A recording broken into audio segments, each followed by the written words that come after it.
There is a strange paradox at the heart of human happiness. Most people will tell you they want peace. They want a relationship that feels safe. They want to wake up without the constant fear of abandonment, betrayal, or disappointment. And yet, when these things finally appear, many quietly turn away from them. Not because they enjoy suffering, but because suffering feels familiar. Perhaps you've noticed it in your own life. You promise yourself that the next relationship will be different. You recognize the warning signs. You swear you won't ignore the red flags again. Then, almost without realizing it, you find yourself drawn to someone who awakens the same anxiety, the same uncertainty, the same emotional chaos you've experienced before. Different face, different voice, the same story. At first, it seems like terrible luck, as though fate has singled you out for an endless procession of impossible relationships. But Carl Jung believed that what appears to be fate often begins much closer to home. He once observed that until you make the unconscious conscious, it will direct your life, and you will call it fate. It is one of his most quoted ideas, and perhaps one of his most misunderstood. Jung was not suggesting that an invisible force controls every decision you make, nor was he arguing that happiness is impossible. His point was far more unsettling. There are parts of your mind that influence your choices long before your conscious reasoning ever arrives. They shape what feels exciting, what feels safe, who captures your attention, and even what you mistake for love. The tragedy is that these hidden forces rarely announce themselves. They whisper. They disguise themselves as chemistry, as intuition, as destiny, and because they remain unseen, we rarely question them. Imagine walking through a house every day without knowing there is another room hidden behind one of its walls. Your entire life unfolds within the rooms you can see, while an unseen space quietly shapes the structure around you. You may never enter it, yet everything in the house has been influenced by its existence. Jung believed the human psyche works in much the same way. We like to think we know ourselves. We know our favorite music, our ambitions, our political opinions, the people we admire, the life we hope to build. But beneath this carefully constructed identity lies a far older landscape, one formed by childhood experiences, forgotten fears, buried emotions, and desires we have never fully acknowledged. This hidden landscape is not passive, it is alive, and when left unexplored, it does not simply observe your life, it participates in it. Perhaps nowhere is this more obvious than in love. We often imagine that attraction is a rational process. We tell ourselves we are drawn to intelligence, humor, kindness, confidence, or beauty. These explanations feel convincing because they are partly true, but they are rarely the whole truth. Have you ever met someone who, on paper, seemed perfect, yet you felt almost nothing? Then, almost immediately afterwards, found yourself unable to stop thinking about someone who made your life considerably more complicated. Logic struggled to explain it. Something deeper had already decided. Modern psychology offers several explanations for these moments. Attachment theory, emotional conditioning, and behavioral patterns all provide valuable insight. Jung did not reject the importance of such influences. Instead, he ventured even further inward, asking a question that still echoes today. What if the person you believe you're falling in love with is only part of the story? What if another relationship has already begun, one taking place entirely within your own mind? To Jung, this was where the real mystery of love began, not with another person, but with the hidden parts of ourselves we have never truly met. And among those hidden forces, none is more powerful or more misunderstood than what he called the shadow, because the shadow does not always sabotage your happiness by pushing you towards obvious danger. Sometimes, it convinces you that danger feels like home. The word shadow has acquired a rather unfortunate reputation. It conjures images of darkness, violence, cruelty, or some hidden evil lurking beneath the surface of the human mind. It sounds like the villain in Jung's psychology, a destructive force, waiting for the right moment to ruin your life. But that is not how Jung understood it. The shadow is not the monster within you. It is the part of you that never received permission to exist. From the moment we enter the world, we begin learning an invisible lesson. Some emotions earn affection. Others invite rejection. A child who is praised for being quiet may slowly learn that expressing anger is dangerous. Another who receives love only when they achieve may begin to believe that vulnerability is weakness. Someone raised in an unpredictable home may discover that staying constantly alert is the safest way to survive. None of these adaptations are made consciously. They become part of the personality before language is fully developed. Over time, the mind performs an extraordinary act of self-preservation. It begins hiding whatever seems unacceptable, not because those qualities disappear, but because acknowledging them once carried a cost. Jung believed these rejected aspects gather beneath the surface of consciousness, forming what he called the shadow. And here lies one of the greatest misunderstandings. The shadow is not made only of what is ugly. It can also contain everything that was beautiful, creative, courageous, playful, or deeply authentic parts of yourself that were quietly abandoned because they no longer felt safe to express. A boy told that tears are shameful may bury his tenderness. A girl taught never to disappoint others may bury her anger. Someone criticized every time they dreamt too boldly may bury their ambition. Years later, they no longer remember making those sacrifices. They simply believe, this is who I am. Yet the buried self never truly disappears. It waits, not with revenge, but with persistence. The psyche, Jung argued, always seeks wholeness. Whatever has been excluded continues pressing towards consciousness, hoping one day to be recognized rather than denied. The difficulty is that what remains unconscious rarely arrives politely. Instead of introducing itself, it disguises itself. Sometimes as a rational fear, sometimes as overwhelming desire, sometimes as envy that seems to come from nowhere, and sometimes as an irresistible attraction to another person. This is where many lives quietly begin to repeat themselves. Because when we fail to recognize hidden qualities within ourselves, we instinctively search for them outside ourselves. The confidence we never developed suddenly appears magnetic in another. The emotional warmth we buried feels almost sacred when someone else embodies it. Even the chaos we once learned to survive can begin to feel strangely familiar, as though our nervous system mistakes old pain for belonging. It is one of the psyche's greatest ironies. The unconscious is not concerned with making you happy. It is concerned with making you whole. Those are not always the same thing. Happiness seeks comfort. Wholeness demands truth. And truth often arrives through discomfort. This is why growth rarely feels effortless. Every meaningful transformation asks us to meet a part of ourselves we would rather avoid. Jung did not believe suffering was something to be romanticized. He believed it could become meaningful only when it revealed something hidden about ourselves. Without that awareness, suffering merely repeats. With awareness, it becomes a doorway. The shadow, then, is not your enemy. It is an unopened letter from your own psyche. The tragedy is not that the letter exists. The tragedy is spending a lifetime refusing to read it. And when we refuse to read it ourselves, we often ask other people to read it for us. That is precisely why certain relationships feel less like encounters between two individuals, and more like encounters between two unconscious worlds. Have you ever wondered why one person can walk into a crowded room and instantly become impossible to ignore? Not because they are the most attractive, not because they are the kindest, and not because you truly know who they are. You've barely exchanged a conversation, yet something inside you has already decided there is something about them. Most of us call it chemistry. Some call it intuition. Others call it fate. Jung saw something else. He believed that, in the earliest stages of attraction, we often do not see another person as they truly are. Instead, we see them through a psychological lens colored by our own unconscious. In other words, we are not simply meeting another human being. We are meeting our own inner world reflected back at us. Jung called this projection.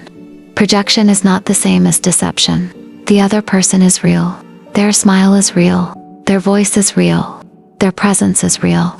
But the meaning we attach to them may have very little to do with who they actually are. The unconscious quietly fills in the missing pieces. It paints over uncertainty with fantasy. It transforms possibility into certainty. It convinces us that we have discovered someone extraordinary, when in reality, we may be responding to something extraordinary within ourselves. Imagine visiting an art gallery while wearing tinted glasses. Every painting appears to carry the same subtle hue. The color is not on the canvas. It is on the lens. Projection works in much the same way. We rarely fall in love with another person exactly as they are. We first fall in love with the story our unconscious creates about them. That story can be beautiful. It can inspire courage, tenderness, creativity, and hope. But it can also become dangerously misleading, because every projection eventually meets reality. The mysterious stranger becomes an ordinary human being. The perfect partner has flaws. The person who seemed to understand everything suddenly disappoints us. This is often the moment relationships begin to fracture, not because someone changed overnight, but because the projection began to dissolve. Jung observed that many relationships struggle at precisely this point.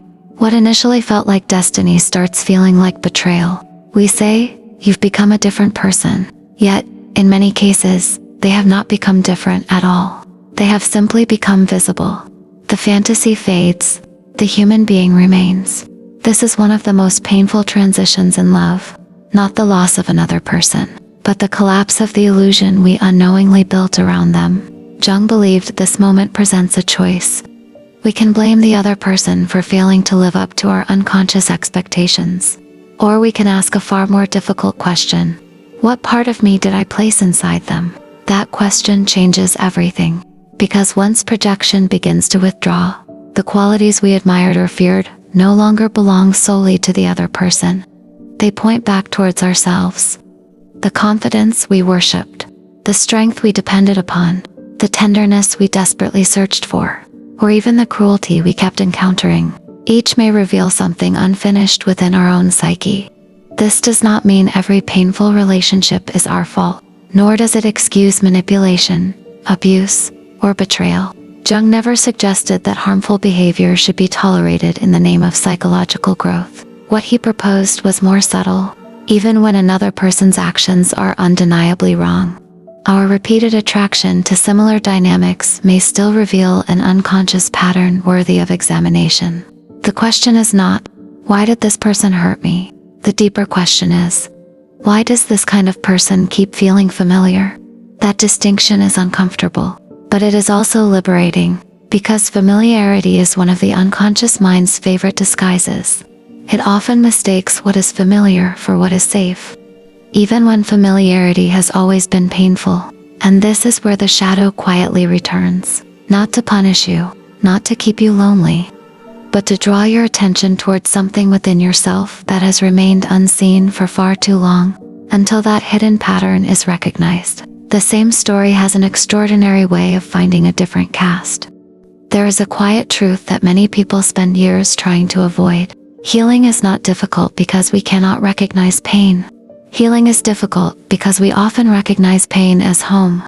Think about the first environment that taught you what love looked like. For some, love meant consistency, warmth, and emotional safety. For others, love arrived with conditions. It had to be earned, protected, or constantly feared losing. Long before we were capable of understanding relationships, our nervous system was already collecting evidence. It was learning what closeness felt like, what conflict felt like, what affection required. Those early experiences rarely disappear. They become the invisible blueprint through which future relationships are interpreted. Jung understood that the psyche is shaped by experience, but he also believed it possesses a remarkable tendency to repeat what has remained unresolved, not because it enjoys suffering, but because the unconscious seeks completion. Imagine reading the same unfinished chapter again and again. You do not return because you enjoy the uncertainty. You return because something inside you longs for an ending that never came.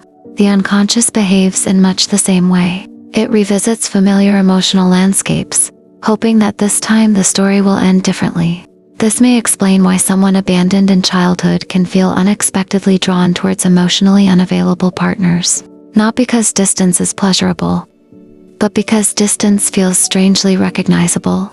The unconscious whispers, perhaps this time, they will stay. Someone who spent years trying to earn approval may later become attracted to partners who are impossible to satisfy.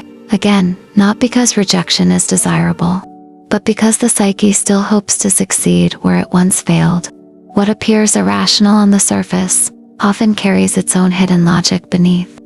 This is why advice like just choose someone better rarely changes anything.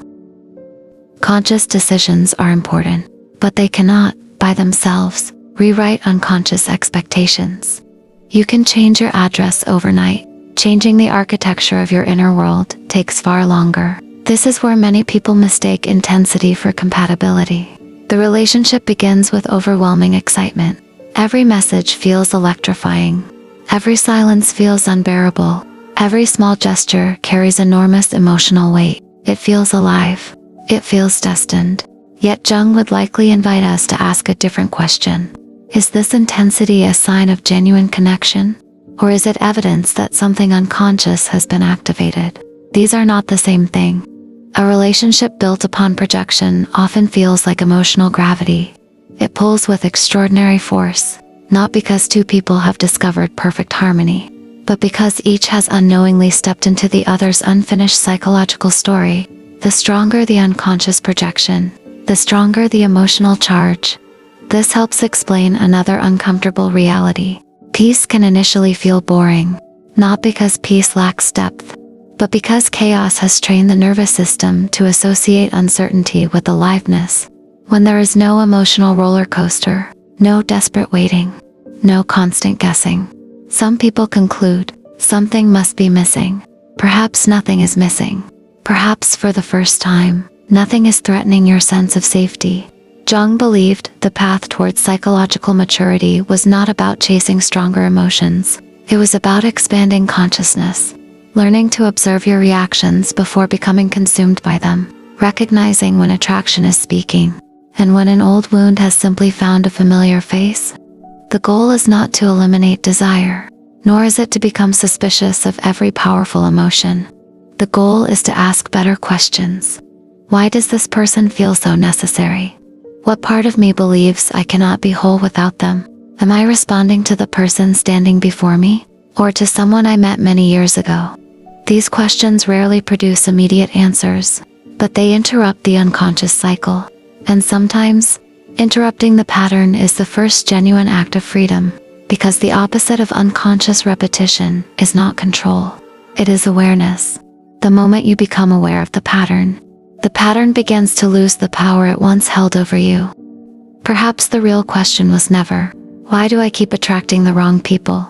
Perhaps the better question is, what within me keeps recognizing them? There is a subtle difference. The first question places the mystery outside ourselves. The second brings it home, and this is where Jung's idea of individuation becomes important. For Jung, becoming psychologically mature was not about creating a perfect version of yourself. It was almost the opposite. It meant becoming acquainted with the parts of yourself you had spent years avoiding, the confidence you were afraid to express, the anger you were taught to suppress, the tenderness you considered weakness, the ambition you buried because it made others uncomfortable, the loneliness you disguised with relationships. Individuation means allowing these fragments to enter consciousness, so that they no longer have to control your life from the shadows. This does not mean becoming selfish. It does not mean abandoning relationships, and it certainly does not mean believing that every problem in your life is secretly your fault. It means taking back the parts of your psychological life that you unconsciously handed over to other people. Perhaps you once needed someone else to make you feel worthy. Now you learn to recognize your own worth without requiring their approval. Perhaps you searched for someone powerful because you had never allowed yourself to become powerful. Now you begin developing that strength yourself. Perhaps you kept falling for emotionally distant people because their distance allowed you to remain emotionally distant from yourself. Now you begin staying with your own feelings, your own uncertainty, your own truth. And something strange begins to happen. The people who once seemed irresistible may lose some of their power, not because they suddenly became less attractive, but because you are no longer looking at them through the same psychological lens. This is what integration can look like. Not becoming a completely different person, but becoming less divided. The shadow does not disappear. The unconscious does not vanish. There will always be parts of ourselves we do not fully understand. The difference is that they no longer have to remain invisible. And perhaps this is the deeper meaning behind Jung's warning about the unconscious. Freedom does not come from eliminating everything within ourselves that is dark, difficult, or contradictory. It comes from becoming conscious enough to choose what we do with it. You may still feel drawn towards someone who resembles an old pattern. You may still experience the rush, the chemistry, the fascination, the feeling that somehow this person is different. But now there is a space between the feeling and the decision. You can pause. You can observe. You can ask, what exactly am I responding to? Who is this person, beyond the story I have created around them? And perhaps most importantly, what is this attraction revealing about me? That pause may seem insignificant. It isn't. It is the moment unconscious repetition becomes conscious choice. And conscious choice is where freedom begins. Because the goal was never to stop falling in love. The goal was to stop confusing recognition with destiny. To understand that sometimes the strongest attraction is not pointing towards the person you need, but towards a part of yourself you have neglected.